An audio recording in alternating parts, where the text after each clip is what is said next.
Hi there. If the following free content proves to be useful to you, please consider liking the video, subscribing, and checking out the pinned comment down below for more options to support my efforts. Thank you for watching, and please enjoy the video.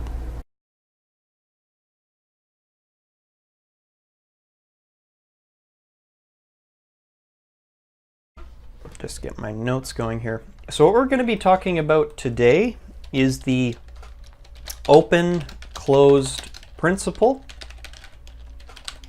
which is number 2 of the S.O.L.I.D architecture design principles.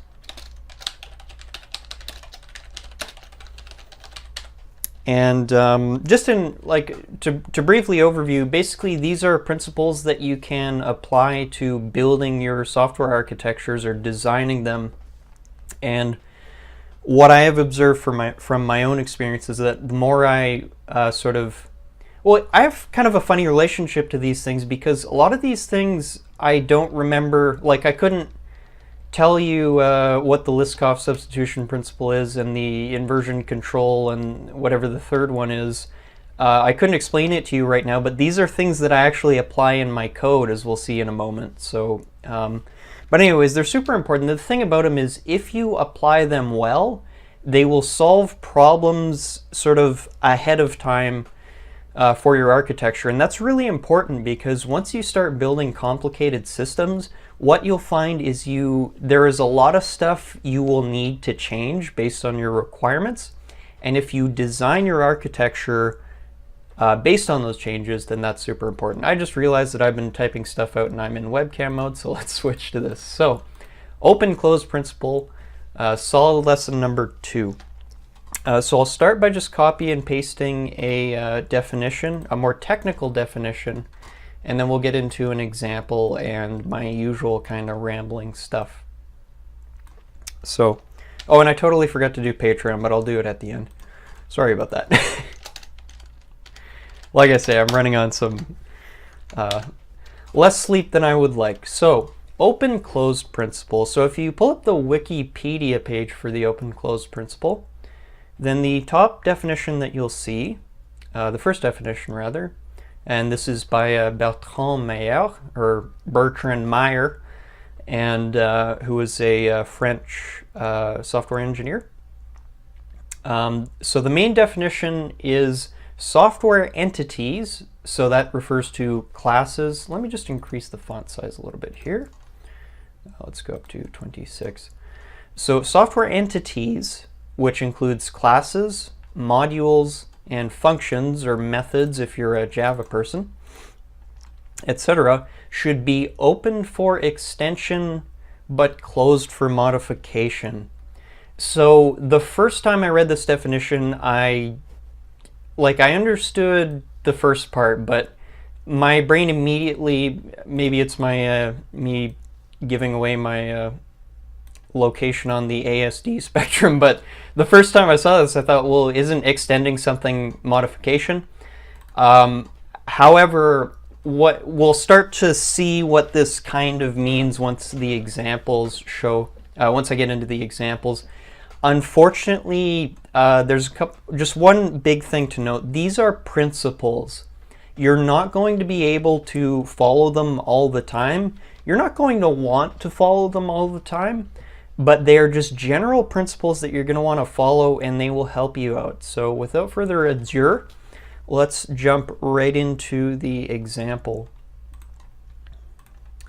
So this is kind of a fun little example for me. And before I get into that, one source that was very helpful for me to sort of dive a little bit deeper into this concept when I was doing research was an article called The Open-Closed Principle, which was published in the C++ report in 1966. And that was by Robert C. Martin, or Uncle Bob as he's commonly referred to. And so if you want like a long, in-depth explanation on this that has some more examples, I would suggest checking that out. It is, of course, in C and C++, but as a Java person with a tiny bit of experience with C++, I was able to follow it fairly easily. So open close principle. So we're going to jump into an example here, and this was really fun for me because I want you to notice this little tag up here.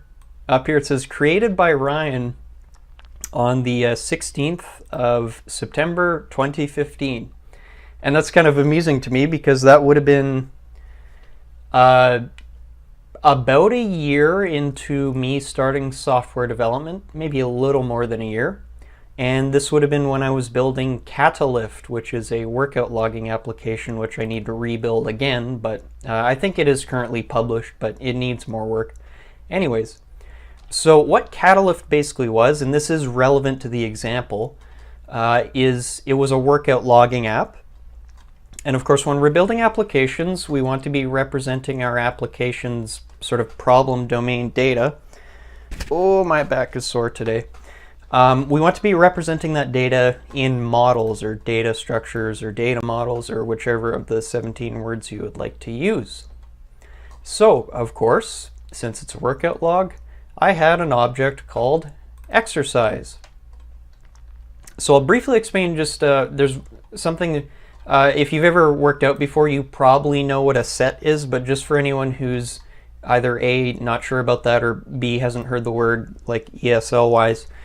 So when you're doing an exercise, you do sets of an exercise. So for example, let's say I want to do a workout of 60 push-ups, and I'll do 20, 20, 20. So 20 is the first set, 20 is the second set, 20 is the third set for a total of 60 repetitions. So an exercise is composed of a series of sets. And of course, each exercise has a name. It's got a type, we'll see what that means in a moment, and it's got a unit of weight, pounds or kilograms, and reps type, again, we'll see what that means in a minute.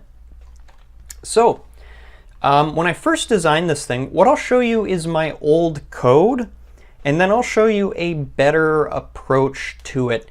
Now, just bear in mind that this is kind of pseudocode, like don't take it super seriously, but yeah, so let's just kind of jump in here. So what we have is this exercise class. Now, the important thing to note here, and this is just something that's sort of implied, is that we have, let's say, a fragment or an activity. I believe it was originally a fragment, but I can't remember. I haven't looked at the code in like a year.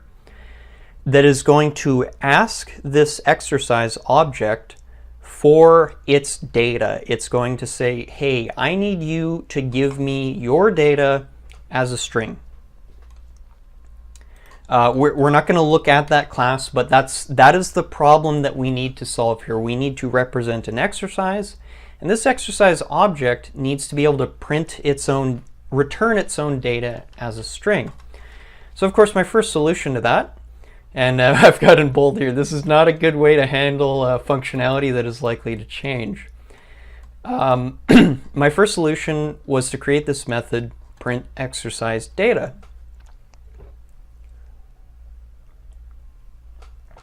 So when I created this method, I realized pretty quickly that there's a bit of an issue because it turns out there's a lot of different kind of ways to do exercises. So for example, if you're using a barbell, let's say I was doing barbell bench press for 135 pounds.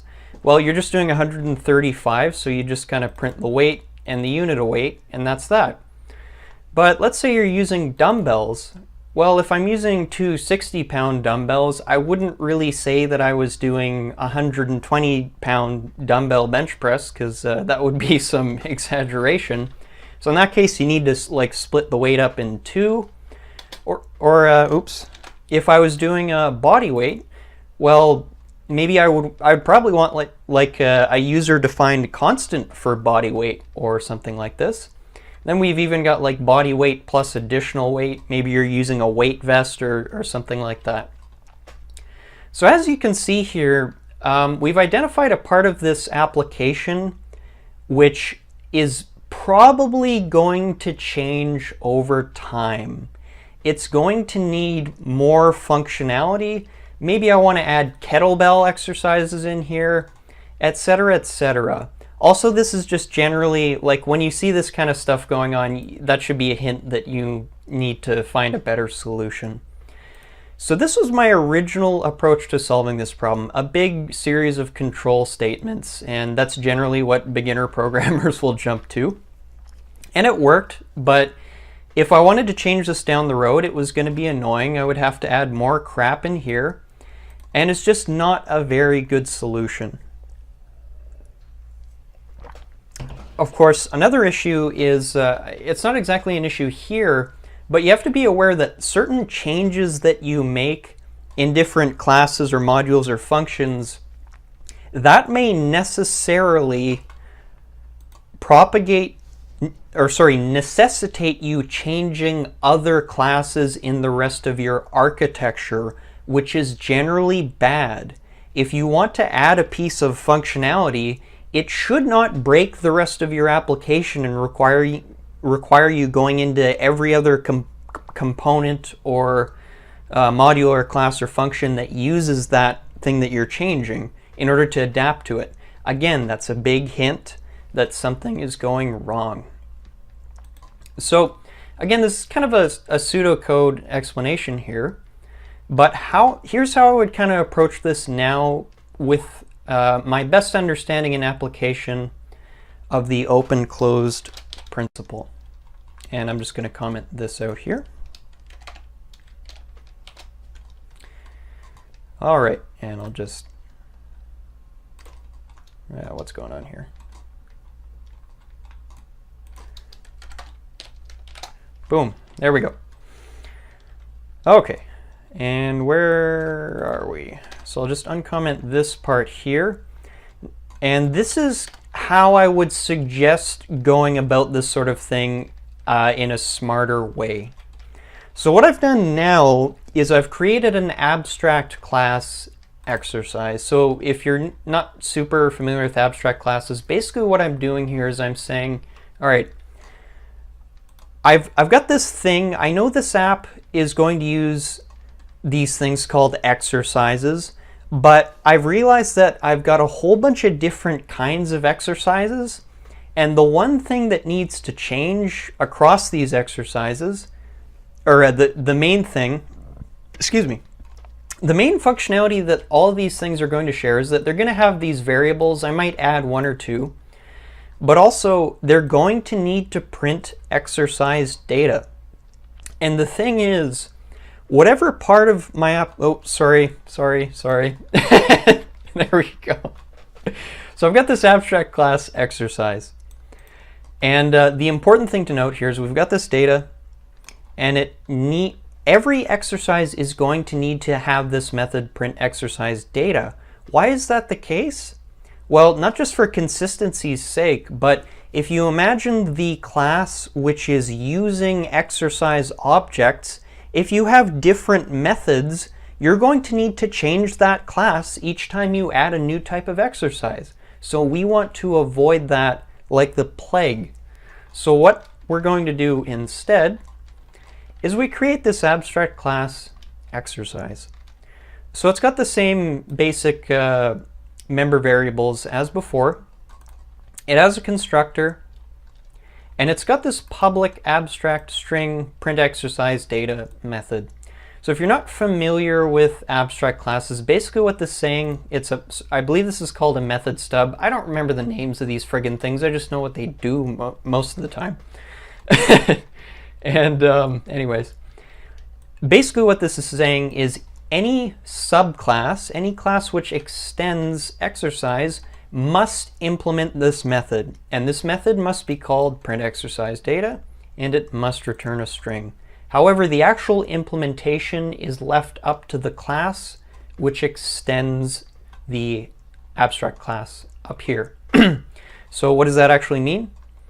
Well, what it means is instead of like having this garbage up here and adding all these control statements and all that ugly crap, what we can instead do is each time I want to create a new type of exercise, all I need to do is extend my exercise class and create a new kind of exercise. So in this case, we have our first type of exercise is called body weight exercise. And body weight exercise receives an extra sort of member variable here, which is int body weight. I pass the rest of those variables up into the super class here. So we're calling super, and then we just pass up to this constructor here, which, yeah.